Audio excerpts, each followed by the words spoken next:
What is progressivism? Economics is what is called a value-free science, meaning that it answers questions without any consideration for politics or ideology. A good economist can explain the benefits of free markets or the consequences of socialism, not because of any political bias, but because of how human beings respond to a world with scarce resources. Often, however, when we discuss economics, we do so within the context of politics, such as during an election period, or how a tax increase may impact the local economy. Some call themselves progressives, implying that their political and economic views are modern or forward-looking. Throughout American history, progressives have claimed to promote an economic system that is a third way between capitalism and socialism.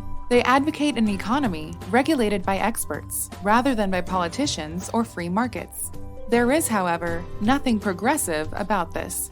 This system of government has the same problem as cronyism, the mistaken belief that government can do better than the market system. Markets work by coordinating the supply and demand of resources and products all around the world. Because of prices, entrepreneurs, businessmen, and consumers are able to calculate the best way to achieve their desired ends. Progressives do not trust individuals to make these decisions on their own. Instead, they want markets and prices regulated by so-called experts, whose influence comes from universities or politics, not from producers creating goods or services that people want and can use. A basic mistake the progressives make is the belief that enough specialized education can empower individuals with better knowledge than the market can give. In this way, they justify increasing political and legislative power to grab more control over our society. This is dangerous. Economically, whether or not this government intervention is the product of simple political corruption or sold as regulation by experts is irrelevant. The result is the same. The market system is manipulated by the coercive power of government for political ends, not for the benefit of actual consumers. This doesn't provide a third way between capitalism and socialism. It undermines capitalism in order to justify more state power. As with cronyism, the people who benefit from this third way are not the entrepreneurs and producers who make useful contributions, but the political experts, the non-producers, who end up in control.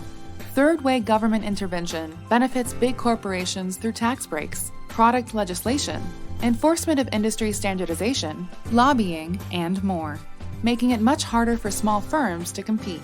Thus, big national and multinational firms win both in the marketplace and in the legislative halls because of the unfair advantages bestowed on them by the government. The progressives' expert class creates new problems through the rise of a managerial class of bureaucrat that can impose great influence over the economy, without being held accountable by either the market or the ballot box. In America today, after a century of the progressive government agenda, we now have a revolving door between regulatory agencies and powerful companies, no matter what the results of an election are. Without any accountability, the result has been major policy disasters that have brought financial crises, exploding costs in healthcare and student loans, or economic lockdowns in the name of public health.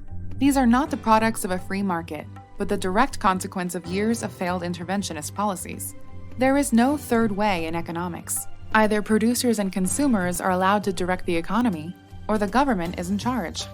Economics is not a science that empowers certain experts to better manage society. Instead, it teaches us the limits of what government can do to bring about prosperity in the world.